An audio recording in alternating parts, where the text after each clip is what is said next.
We talked about this recently on a Twitter space, but I guess it's never really been discussed here in one of the firesides. The documentation that was left from B1 actually had the license removed a couple years ago. We don't know whether it was a mistake or anything beyond that, but it left a large discrepancy between what we have now in the software versus the actual documentations that were available. We also have done a lot of updates past the last iteration of those documents, which of course could not be there. So there was a lot of work trying to weed out all of the old stuff that was maybe from versions that we didn't merge into the new Antelope Leap, and then also just trying to make sure that it doesn't have anything which references anything which is no longer valid or whatnot. There's still a couple things there which are referencing things that aren't really used anymore, but we didn't want to devoid it of all content. So we tried to bring it up to date as much as possible and then reskinned it, which was our kind of first initiative for this. The next things that we're doing with it is we're going to be updating a lot of that content, making it very EOS centric because it's still a little bit dynamic as it was Antelope documentation. And we want to make it far easier to get started with the chain, which isn't something that could have been done before on the old documentation because of course it was meant to be dynamic and not put one chain above anything else because that was Block 1's modus operandi.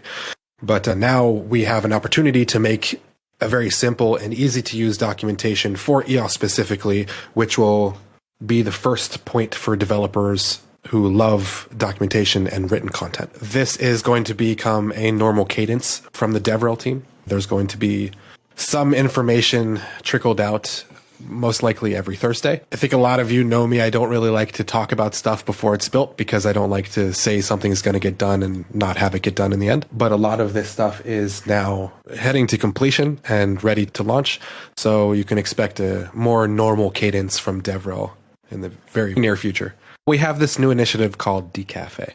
It's an attempt to broaden the community, expand the horizons of our understanding of what's out there in Web3 and also in Web2, and also just bring the name of EOS to people who might not be in either of those, in Web3 or not in Web3 and in Web2.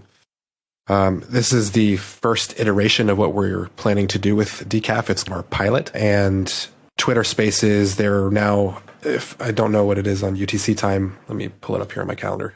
There's 2 spaces per week. One is on Tuesday at, I think it's maybe 9 UTC or 8 UTC. And then there's another one which is on Thursday, which is at 10 UTC, 10 a.m. UTC. The other one was 9 p.m. UTC. Like I said, this is our first pilot for this. We have a lot more things that we have in mind for this, a lot of ways to expand this into other avenues, whether it's YouTube, TikTok.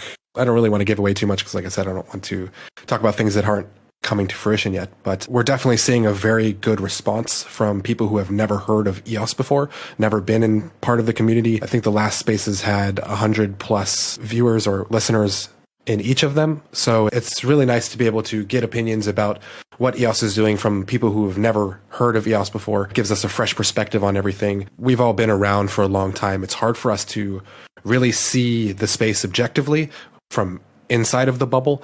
So it's very important for me and for DevRel to be able to look at this from the perspective of new developers who are possibly coming into the space, seeing what they really need, what's bugging them, and what would entice them to join something like EOS or just blockchain in general.